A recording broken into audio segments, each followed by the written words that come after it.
give a warm welcome to the hosts of The Bride of Alternate Ending. Hello, ghouls and goblins.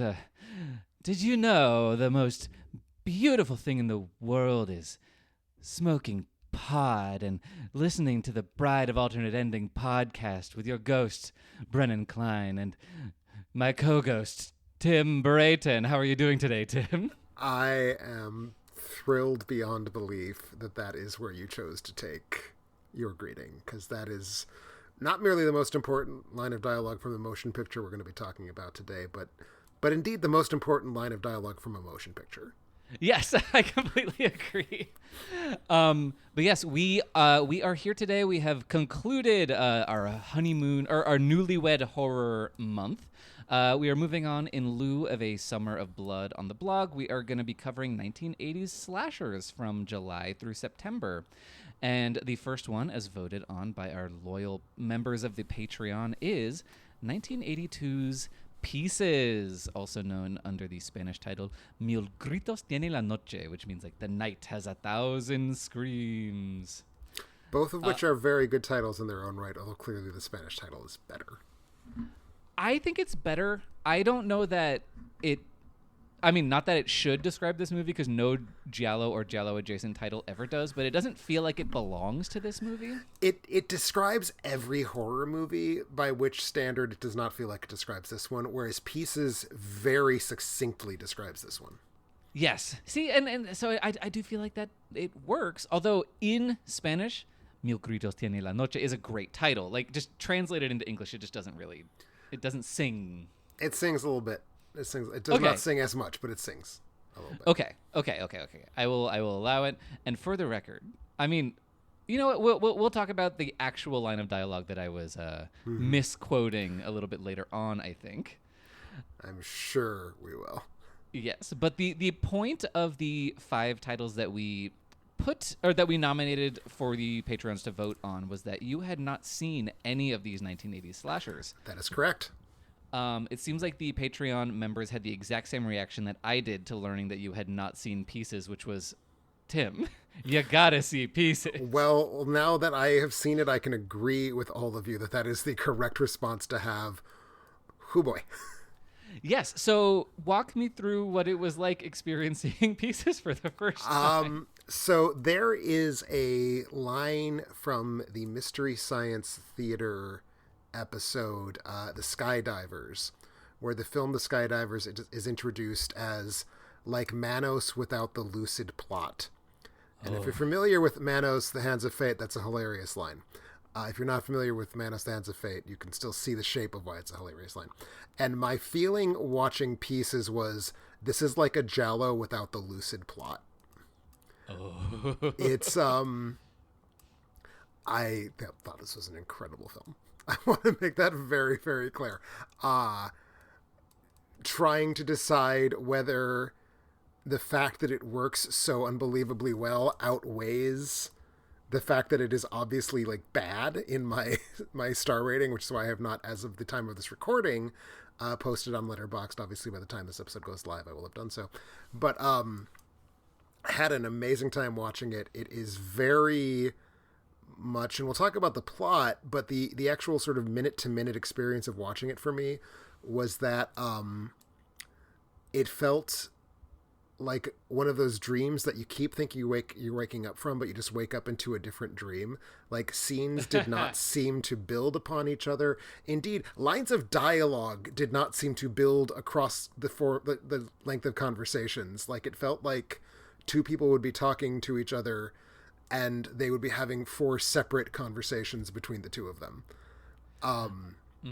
So it just feels like a constant flow of just like whatever lunatic, beautiful idea the director and writers, Juan Piquer Simon, and the writers being Dick Randall and Roberto Loyola,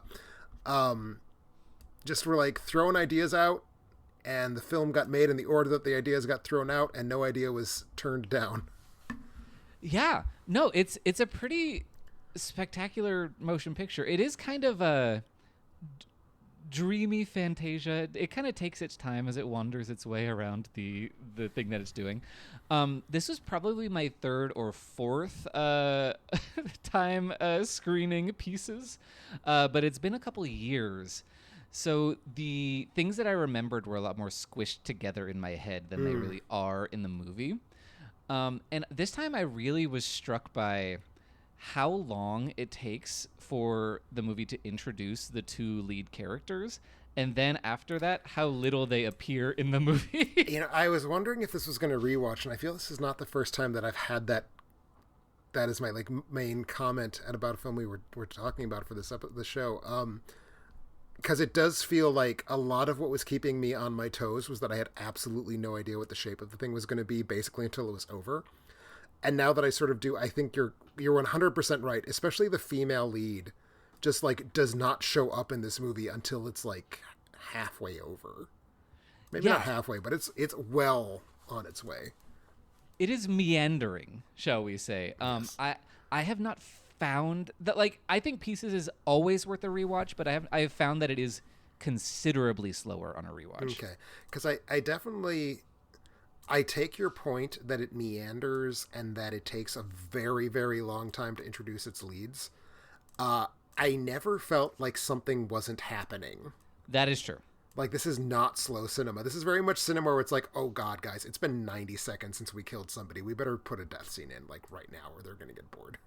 Yes. Yeah. No, it's certainly, it's more overstuffed than it is meandering, or more overstuffed than it is slow.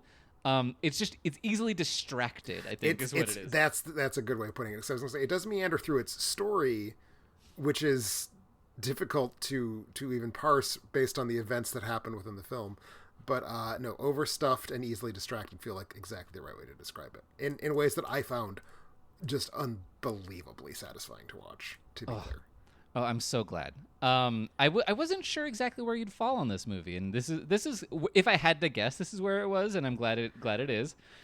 I can tell you, whatever star rating it lands with on a letterbox, there will be a heart attached to it. Yeah, sure. I think that's exactly right for Pieces. So there is a plot to this movie. The thing that is most not coherent, but most apparent about the movie, it is the thing that you are most aware of, is that a certain time ago during the prologue of the movie, which I believe is set during a specific year that I just don't have. It is very particularly 1942 and 40 years later. Got it. Great.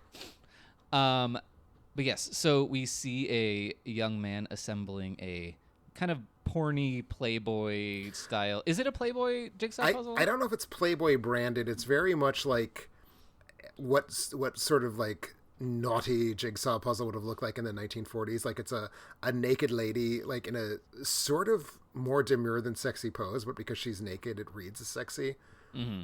But it's very cheesecakey porny. It's not like actual porny. Yeah, you'd see her on the side of a plane, but also her boobs are out. And her other as well.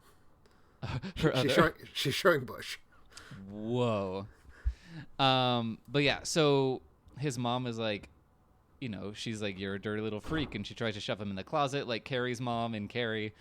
And he reciprocates in kind by murdering the hell out of her with an axe. Chopping her into pieces. Whoa. You're making such deep connections here. Also, you know how jigsaw puzzles come? In pieces. And those are the two layers of the title. Mm-hmm. Well, and several things will be in pieces by the end of the movie. Most of them including the next scene, it is a young woman on a skateboard, skateboarding in the Three Stooges style. There's two men carrying a mirror across the sidewalk, and she slams into it, and the mirror shatters. And I think we're meant to understand that this results in a psychological break from the grown-up version of that child, but I don't see any reason we are given to believe that he was present for that. It's not clear that the grown-up version of the child was present, and so you've seen this more than I, so you probably recognize the faces of the actors more readily than I do. Do we see her again? The skateboard girl? The skateboard girl. God, it is really difficult for me to tell, especially with the victim women who have no character traits, basically. Right. None at all. 'Cause I think she dies. Like the way that the sound and the like slowdown and the screaming all happen reads as though we're meant to understand she died. That is entirely possible. And also, given the pronounced non-response that this community has to the violent deaths of women throughout the remainder of its running time, it seems highly probable that if she died, no one would ever talk about it again. So it's difficult to parse in that sense. I have never included it in my like body count for this movie, but it is entirely possible that she dies from this. I'm asking. I'm not saying. Okay, Like, I would not say, I do not read it as such. But who the fuck knows? Because I was like, I don't know why that scene. I had not actually put two and two together that you just did, that we were meant to understand this the trigger for the killer to go nuts later on. Because it seems like it just does not take place in the rest of the movie whatsoever. No, it really doesn't. And also, I apologize if anybody can hear the like loud construction sounds. There's a burst pipe in my building that they are working on, and we very narrowly missed this being in my apartment, and instead it's the next apartment over, so I just get all the noises. Okay. So just know it could be worse. But anyway, so for whatever reason in this movie, the killer has snapped 40 years later, is killing various co-eds around the school with a chainsaw and taking pieces of their body. And in slasher style, with every new piece of the body that he finds, he assembles the corresponding piece of the puzzle until he has a complete woman. Mm-hmm. And it is technically treated as a reveal, but I also feel like we kind of get awfully early on that he's sort of likely to be Silence of the Lambs-esque, assembling a kind of idealized woman out of these pieces. Yes. For future reference. Yes. Yeah, that is weird. That's another thing where it's like going back, I'm like, oh, this is actually a reveal and not just a thing that we know, even though it's... Right. It's staged like a reveal when it happens 2 minutes from the end of the movie, and yet I cannot imagine not having been aware that was coming.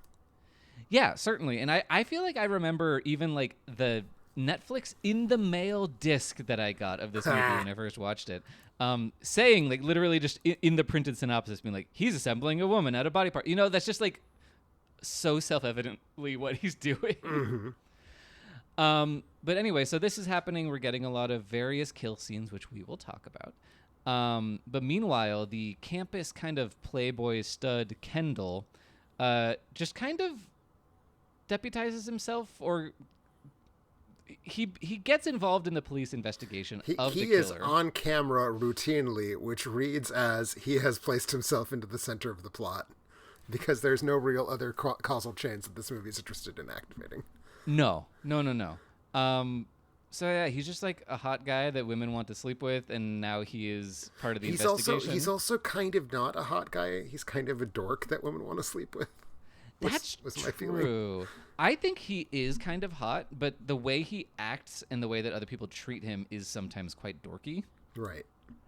But he is also clearly like he has his pick of all the co-eds. Yeah.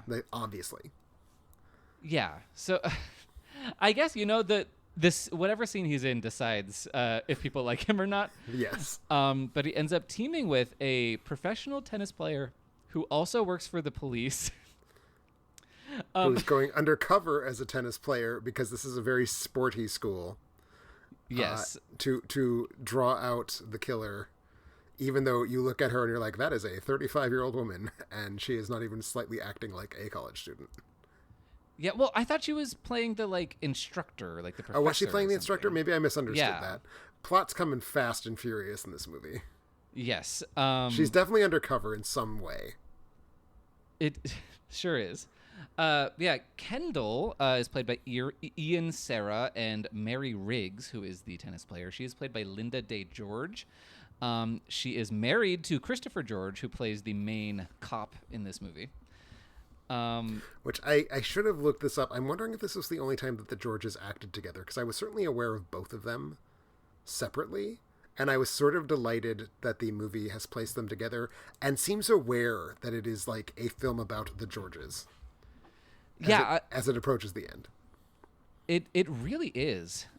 Wait, so I'm curious. I'm going to look up right now if they collaborated in other things. I feel like they must have. But I'm curious what you knew them from before. Just like seeing them around and stuff. I think her specifically I would have seen in she was in something. She was in a TV show.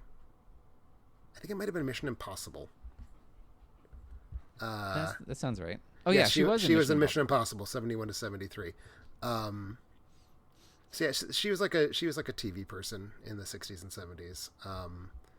Christopher George, I definitely recognized his face.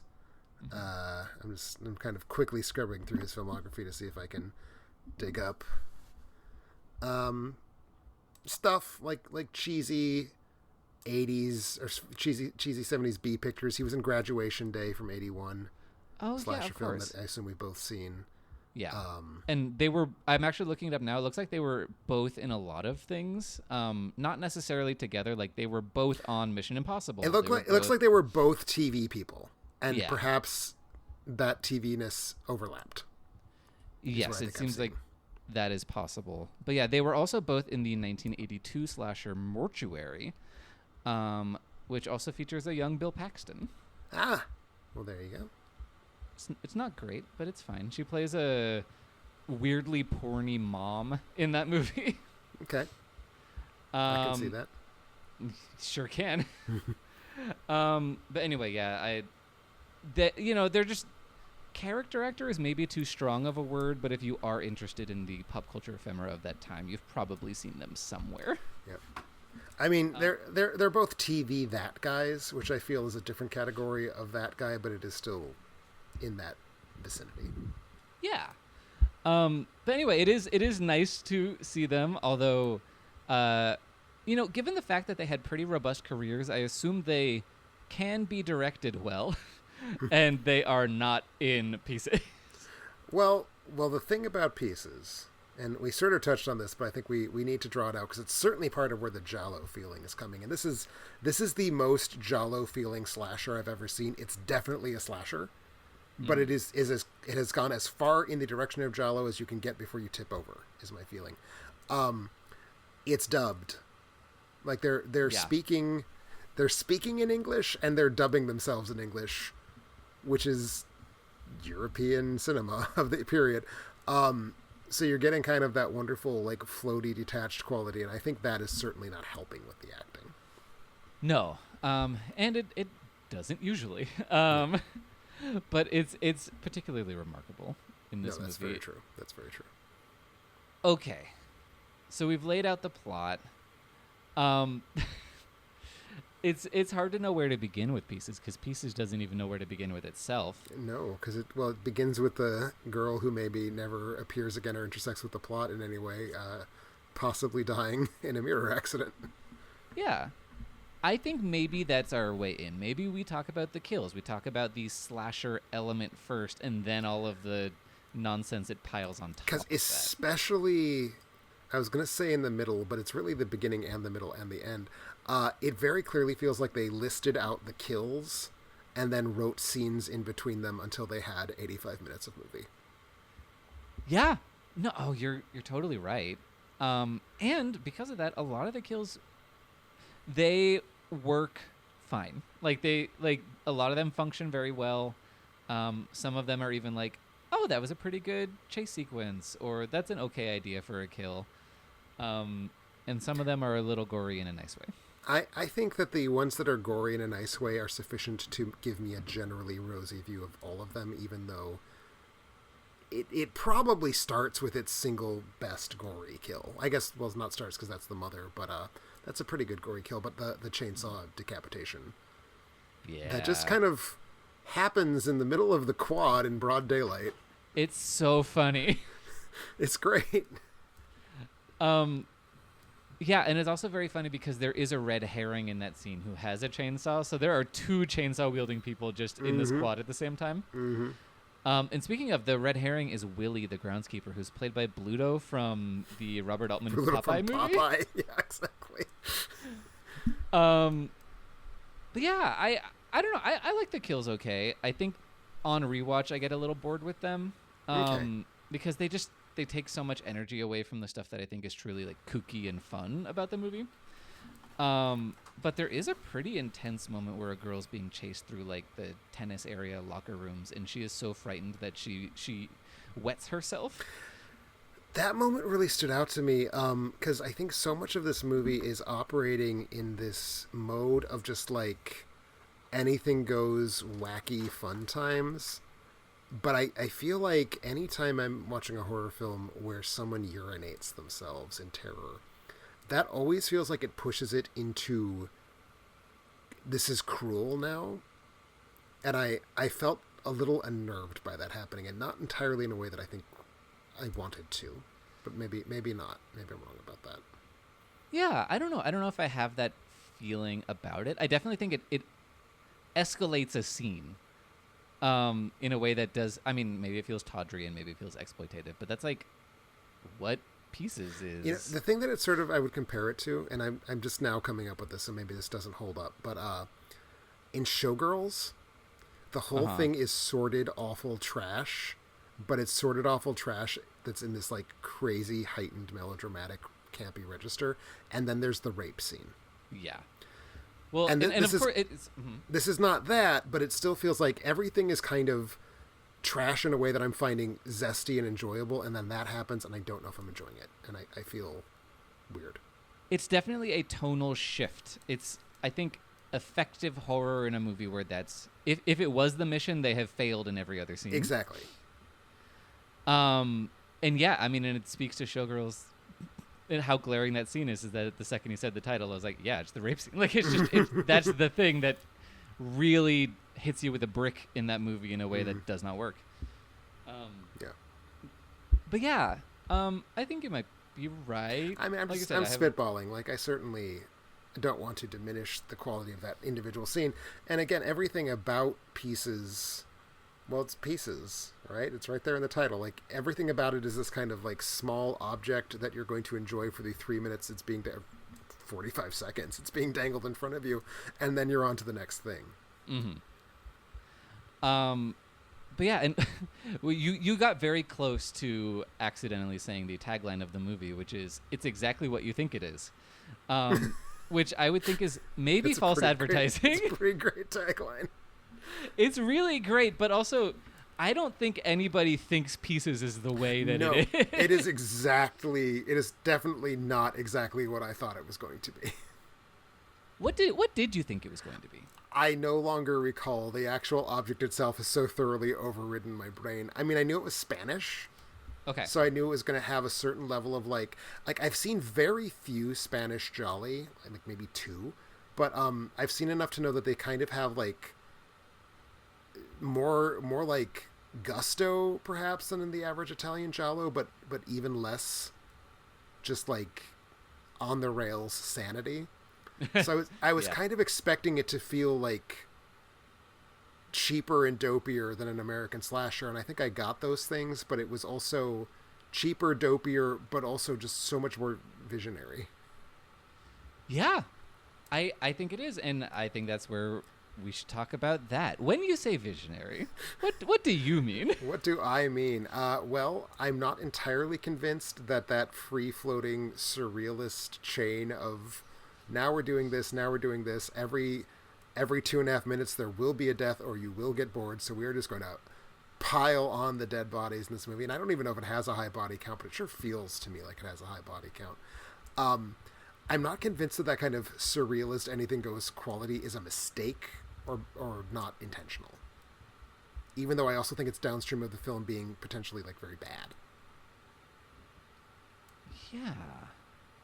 You're really challenging me today. I need to think about this. I will say the body count that I have, which does not include the mirror girl. Let's not, because we have no idea if she's dead.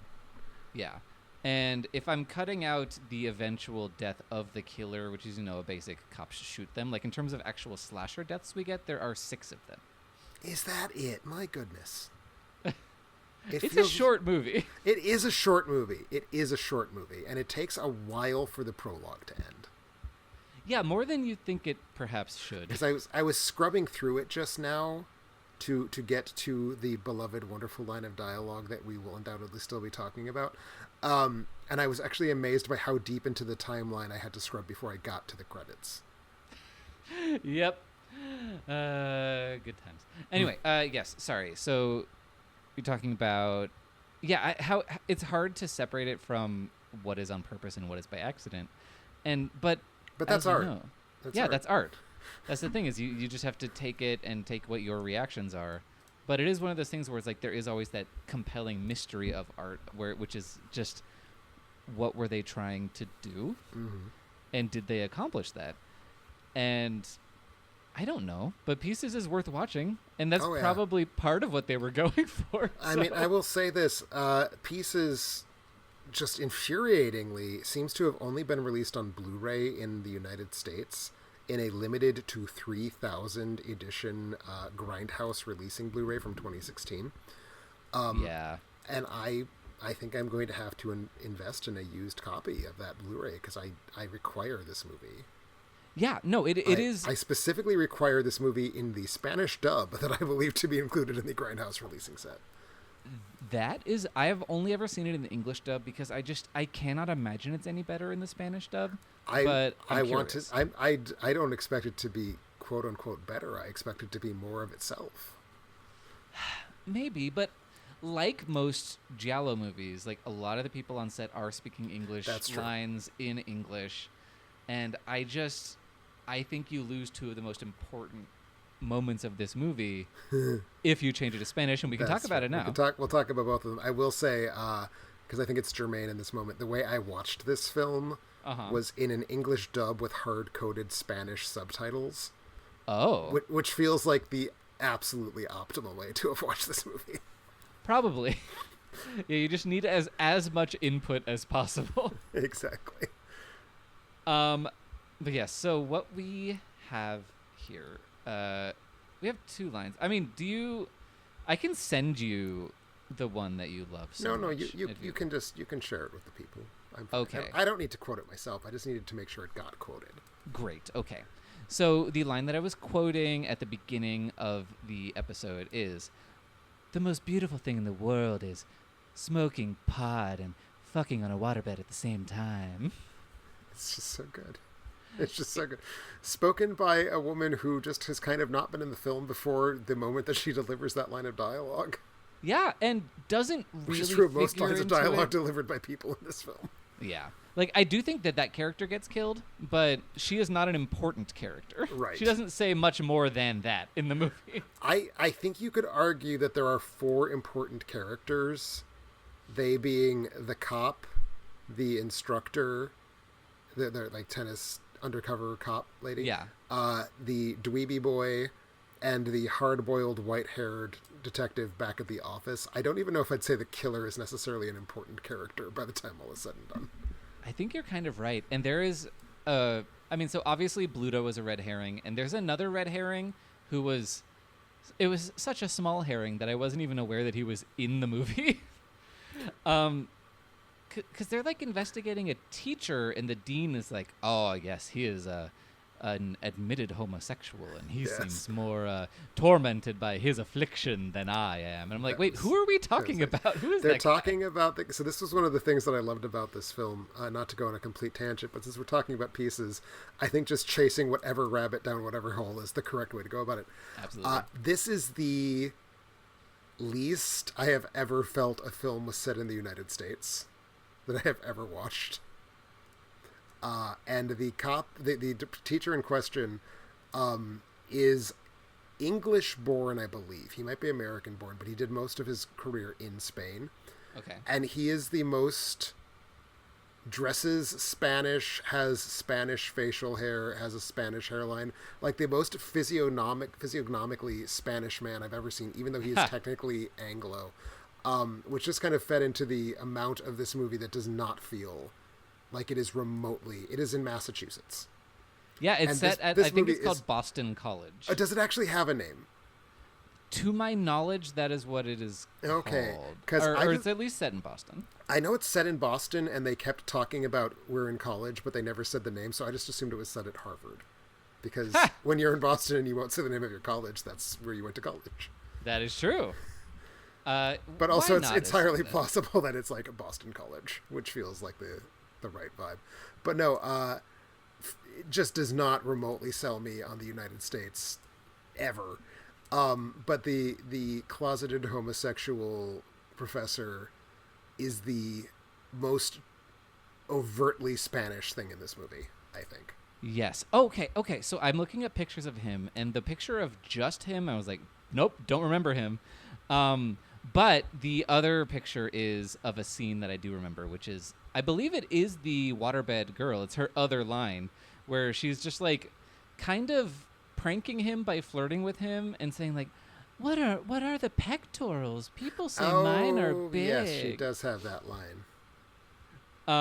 So yes, I remember him. Okay. Yes. What a He was wearing his first appearance is in a very tight fitting brown woolen sport coat that has been like strapped to his body at the center button. And I was just like, this is Europe. This man is like the embodiment. If he was Europo instead of Europa, this would be he, basically, is how I felt. Yeah. No, this movie, it strains to be American to the point that it does put a picture of Ronald Reagan in so great. in the police station. And like shortly thereafter, they just have like Wendy's cups on their desks. Oh, yeah. Not even like McDonald's. I do think Wendy's was kind of big in Europe in the 80s. Because I mentioned this, I believe, semi-recently on the podcast, but there's a Donald Pleasance giallo called Nothing Underneath from 85, where he eats spaghetti at a Wendy's. Yes, I do recall you talking about that now that you said that. Great scene. But anyway, there is another line in this movie that I would be so sorry to sacrifice to a Spanish dub, and it is probably the only scene that anyone has seen from this movie who hasn't seen the movie, because I think it went viral in the way that movie clips would go viral 20 years ago, which means that people who like movies saw them and nobody else did. But I think it's at the level of virality as Garbage Day from Silent Night, Deadly Night 2. But yes, so the music on the speakers in the kind of tennis gym area is going on, and they're getting Willie to turn it off, and in the meanwhile it is drowning out the dying screams of the girl who pisses herself in a controversial scene. And then Kendall discovers her body, and Mary Riggs goes in and sees it, and he's waiting outside for her. First of all, I think the tee up for this line is underrated, because he sounds like he is going to throw up. Yes. And he's like, "You see it?" And I'm gonna do my best. I'm gonna take a sip of water and do my best. Please do, because this is a crucial line of dialogue, and in this case, it's not just the line itself. It really is the rhythm of the delivery. I think has to be precise. Okay. Yes! Well, we were out here fumbling with that music. The lousy bastard was in there killing her.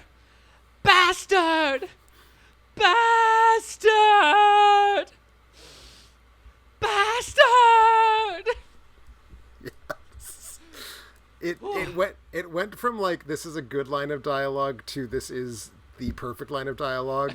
Not merely the third bastard, but the substantial beat leading into it.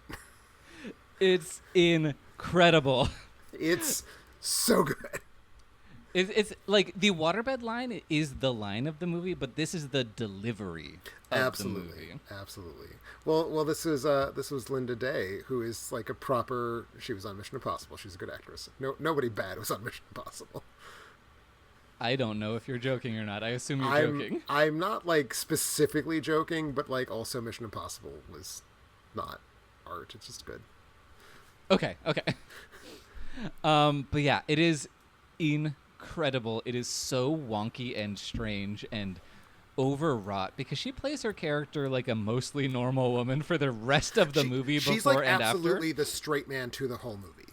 Yeah, except for that one Except scene for where that she just one scene. for some reason that one random girl's death is the one that broke her, and then the later ones are fine. Actually, I don't know if there are more, but like it's great. Anyway, and that's just kind of the vibe of Pieces. I think it kind of, it trips along in its kind of woozy Spanish giallo way, and then there are these beautiful, perfect gems that kind of extrude from it in ways that you never expect. I'm also very partial to the underrated line that Christopher George says when he's on the phone, kind of pumping an informant for information, and once he does get the information, he says, "I'll send you a case of lollipops." Yes, that was so good. I was wondering if that was tied in because there's also the second cop, the white-haired cop who is actually Spanish. I think might be the only actually Spanish person with a leading role in the film. I'm not sure about Ian Serra. Like makes a big deal about not smoking. Oh, and I wasn't sure if the lollipops was in some capacity related to that. But at this point, again, the movie is just like basically demanding me to free associate by the point where the lollipops line, which is deep in the second half. Yes. And do you want to walk us through the scene where Linda Day George is attacked by a member of the faculty? I think I will let you do that because you have seen this film more times, which means you are less likely to start randomly bleeding in other things that happen in this movie besides this scene. Okay. So there's a lot of layers to what's going on here, and by that I mean I don't understand any of them. I don't mean to misconstrue that I do. But there's just this random moment where Linda Day George kind of sees something outside in the shadows at night. She goes investigating. She's walking down this outdoor corridor when all of a sudden, Bruce Lee, one of the fake Bruce Lees, one of the quintessential fake Bruce Lees, yeah, pops up out of nowhere, starts attacking her like it's a kung fu movie. Right. I don't recall if he passes out or if she knocks him down. She knocks him down because then after she is huffily leaves, whatever undergraduate is still in the scene has a conversation with him. Yes, it's Kendall. Kendall is the... Kendall made such a small amount of impression on me. Yes. Kendall's like, "Oh, that's my kung fu professor." And he's just like, "How are you doing?" And the professor excuses himself by saying he had some bad chop suey, which is a super bad Asian joke, obviously. It's just like the amount of like racism that gets compressed into like a 10-second span of that character's dialogue is actually kind of impressive. The Europeans don't love to hide that when they are being incredibly racist. Right. But the Bruce Lee imitator jumping into the movie and then just stumbling out like 15 seconds later, never seen before, never seen after. I think it's really... even he is rather explicitly confused why he was like attacking her. Yeah. I mean, it's maybe the ultimate false scare. Like, forget a cat jumping in your face. It's just this man is just in a fugue state because of food poisoning. This is a scene spliced in from a different genre made on a different continent. Yeah. That was financially viable at the same time, and so they just kind of made it happen as a false scare. Yeah, well, this is the Pieces version of somebody walking up behind her and putting their hand on her shoulder in a way that nobody ever would. But yeah, I will say, so the scene right before this is the scene that really sells me on Kendall, which is when he gets his dick out. Yes, there is dong in this movie. I was not prepared for this movie to have dong. No, it's such a pleasant surprise, and it really didn't need to be there because it's in a scene that means nothing. What's especially hilarious is that like he just hangs dong for like like 2 seconds. Like, it's just clearly happening. And then there's a cutaway to, like, looking at him through a mirror where he has a little, like, flower pot in front of his crotch. It's like, well, it's too late. Yeah, we saw it, everyone. But it's another one of those weird scenes where the girl that he's sleeping with, which is why he's naked, she's like, "Can we go again, Kendall? Can we?" This is one of the scenes where he's a stud. Yes. And then starts being like, you can bind me and gag me. I won't make a noise. Yeah, because he keeps telling her to shut up, and she's like, well, just fucking stuff a sock in my mouth, There's also a prominently featured Friday the 13th Part 2 poster in this scene. Yes. It's just all of my favorite things are in this next to an equally prominent poster for a film I did not recognize. I could not tell... I could not make hide nor hair of that poster. Okay. Because the scene's quite dark. Yes. But I will try to look up and see what it is. I mean, I don't know that it's necessarily crucial. It's clearly not iconic on the level of a Friday the 13th Part 2, but... No. No, the film is definitely... I mean, it is the thing it is. It is absolutely a cash-in slasher film from 1982. Clearly just trying to hop a trend. Hopping multiple trends, hence the fake Bruce Lee action. But something about the way it prosecutes that mission is so full of spontaneity. And I mean, it's such a formulaic hidebound genre. Like, 1982 slasher films oughtn't be hard to get in front of. And I just gave up trying to figure out where this was going. I just rode the movie after a while, which is why I do wonder if it's going to be as good a second time through, although there will be a second time for sure. I had way too much of a blast watching it. Yeah, I think it's one of those ones where you kind of need to be showing it to someone. You need someone to have those reactions for you. Sure. This did not work for my husband, Ben. I tried to show him pieces, and about halfway through, he was like, "Can we just fast forward to the parts you're talking about? Because I'm so bored." I cannot imagine being bored. I know. There's something about the pace and music of early 80s slashers that just really puts him right to sleep. It's like a lullaby for him. I don't get it. It is the music that soothed the savage beast. But yeah, I feel like most people will have the reaction that you want. I was a little bummed out by that night. So I guess I've seen this like 3.5 times. Okay. Lovely. But yes, okay. So are there things in this movie that you think are kind of just genuinely unequivocally good, like visually, or, I mean, that's probably the only way that they can be? I mean, I think that it has some very good gore effects. We kind of glossed over them, but the early scene of the girl who gets decapitated by a chainsaw in the middle of the quad in the middle of the day, the shot of her body is a remarkably well done effect that I actually couldn't figure out because it looked like the actress's body with her head hidden, but I couldn't figure out where they hit her head. And that's difficult to do. Yeah, but like she's twitching and like blood is kind of jutting out of the hole in her neck. It's quite disgusting. And really sold me on the stakes of the film immediately. As I said, partially because the plot is so incomprehensible in the way it just like hops from scene to scene, I did not guess the killer until pretty late. And that's almost hard because there are so few even potential suspects. Like, the way I felt is that, like, no matter who was revealed, it would feel like an arbitrary reveal of a red herring was the killer after all, because they were all being set up as red herrings. Yeah. So it's kind of like the movie got there by being so inept at storytelling that I was like, there's not going to be clues, so I might as well just let it happen to me. What did you think of the ultimate reveal in, like, those final sequences? The final sequences are... I'm trying to remember what happens between the reveal itself and the last two twists. Yep. Twists maybe not the word. I mean, the scene with the killer out and about and being menacing it's fine. It was great because the killer has drugged Linda Day. Uh-huh. And everyone's like, where could the killer possibly be? He must not be in this room. And she's like, the only thing she can do is flick her eyes over to where the killer is clearly standing behind a curtain. Yep. And like, the film is really driving us to notice that she's flicking her eyes because we're meant to understand that he's behind the curtain. Yeah. But somehow the characters do not pick up on this, and that was delightful to me. Yeah, no, fair enough. Also, because then Kendall, who at this, I wondered if he might be the killer, even though he was clearly not born yet when the first kill happened.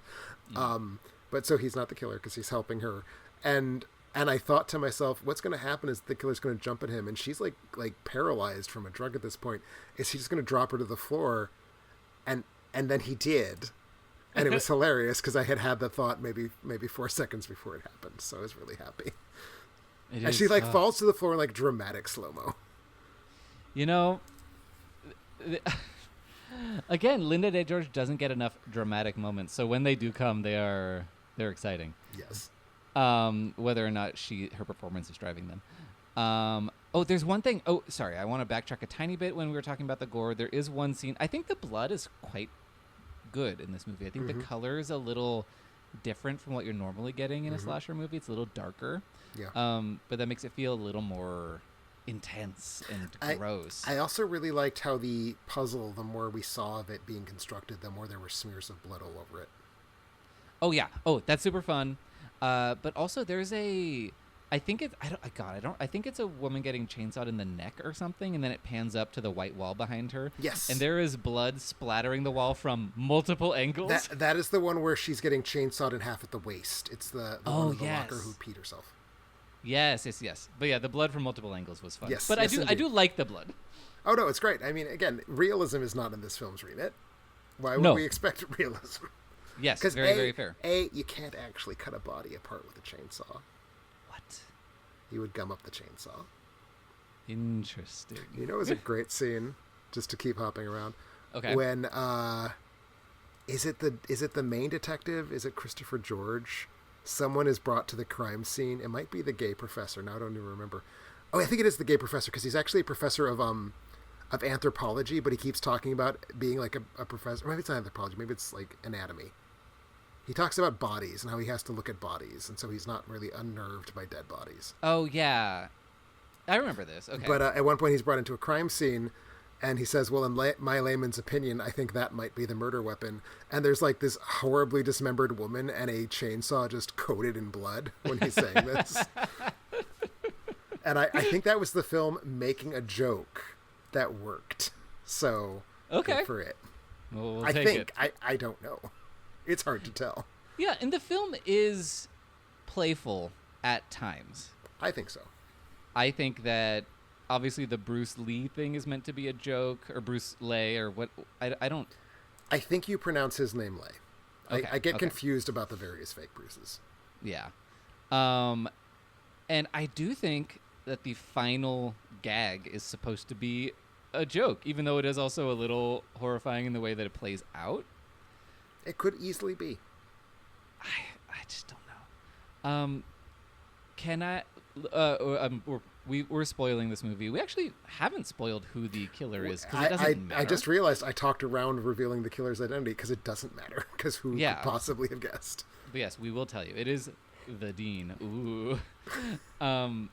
But I want you to tell me about what it was like to experience the final scene for the first time. Were you aware that such a thing was going to happen? Were you anticipating anything? You see, when you say final scene, I almost like have the to final ask. 5 seconds of the movie. Okay, because like when the final, what I assumed was the final twist, where they find the stitched together Buffalo Bill corpse, and she falls right on top of Kendall, which I do think was being played as a joke. Maybe, I don't know. Again, it's hard to tell. That I thought was a good, creepy effect. The makeup, they did a pretty good job on the stitched together makeup effect. Yeah. It was definitely on an actual woman because you can see her breathing. But I like that. But no, that last thing in the last 5 seconds just came absolutely out of the clear blue sky, and I just was not. I was like ready to wind down at that point. So when the movie sprang it on me, it absolutely worked on me on the level of a jump scare, which is weird because it's like not scary. But I just assumed that the movie was going to just turn off the burner and roll the credits. And lo, it did not. Oh, yeah. No, and we haven't said what it is. I will tell you. So the stitched together woman, turns out, is not as dead as you think she is. He has actually Frankensteined this being into existence somehow, and she reaches up and she grabs Kendall's crotch and presumably removes his penis. Yeah, presumably like claws off his penis because she's really grabbing something, and then there's tons of blood. Yeah, there's tons of blood. It's incredible. The main dude whose dick we do see, that's foreshadowing. Exactly. I'll bet it is. Now that you say that, we're proving that he had one. Yeah, exactly. But yeah, he just gets his dick clawed off at the very end of the movie, and then you're in the credits. Goodbye, everybody. Pretty much. It's incredibly special, just like many parts of this movie are.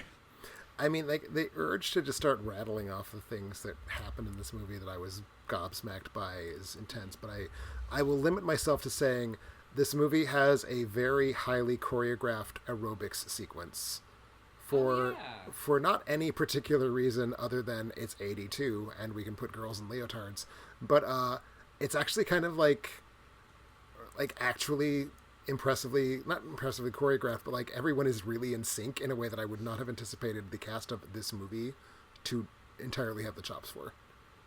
Yeah, you're totally right. And I mean, the thing is that probably wasn't the cast of this movie. It probably was an aerobics class or some group of women that they got. Yeah, no, this movie, like, I think the best things about it are the things that are super kooky and the things that aren't working. But it's not that there are no things that are working. There's the type of movie that I don't know if I liked it unironically. Xanadu is kind of the like defining film of that form for me. But like, is it bad? Yes. Did I like it? Yes. Did I think it was so bad it's good? I don't actually think so. I think I just thought it was good. That is how I feel about The Apple, another 1980 musical. Whereas, see, the Apple, I'm content to say is bad. I think you and I have talked about The Apple. Yeah, well, I think The Apple is my Xanadu because I just don't like Xanadu. That's fair. And I do like The Apple a lot, but I definitely like it as a so bad it's good. Okay, I don't know. But no, I mean, I'm certainly not saying you have to like it. Cause if you like it unironically, then I think that is fair because I just went there with Xanadu. So yeah. So we need to find someone who feels that way. We need to find someone who feels that way but can't stop the music, and then we have a trifecta. Exactly. But yeah, it's hard to unpick those things sometimes. Yeah. But there is a thing of like, you're not liking a bad movie in a mean way. Like, you don't necessarily think you're better than it. You're just appreciating the kooky weirdness it is delivering to you. Yeah. And I appreciate it. This movie, I wasn't bored. And I'll take your point that it probably feels slower the second time / third / fourth time through when you kind of know what's in store. Yeah. But I made it through these 86 minutes without feeling a hint of slowdown. Yes, and that's great. And I do recommend everybody see it at least once. I don't think a movie should necessarily be judged on whether or not it is worth rewatching. I think we maybe have talked about this before. I think that's the difference between a good movie and a favorite movie. Is if you can rewatch it over and over again, then it's a favorite. Like, I love this movie. It's one of my favorites. But I don't think every movie has to be that. Sure. There are some movies that are just worth watching at least the once, or in a big group of people, or just these zesty, weird movies like this.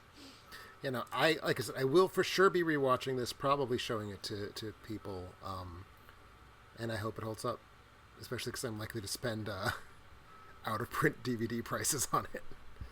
Oh, please! I report back if you do watch the Spanish language version. I feel like we're winding down. Is there anything else you want to throw out about Pieces? I wanted to make sure we got to the aerobics class, and we did. So I feel like that probably checks off the last item on my list. Great. Well, that was Pieces. We'll be coming back in August for another 1980s slasher. And you can find more episodes of this show and others on alternateending.com. Follow us on Letterboxd or whatever. It's in the show notes. And until next time, bye.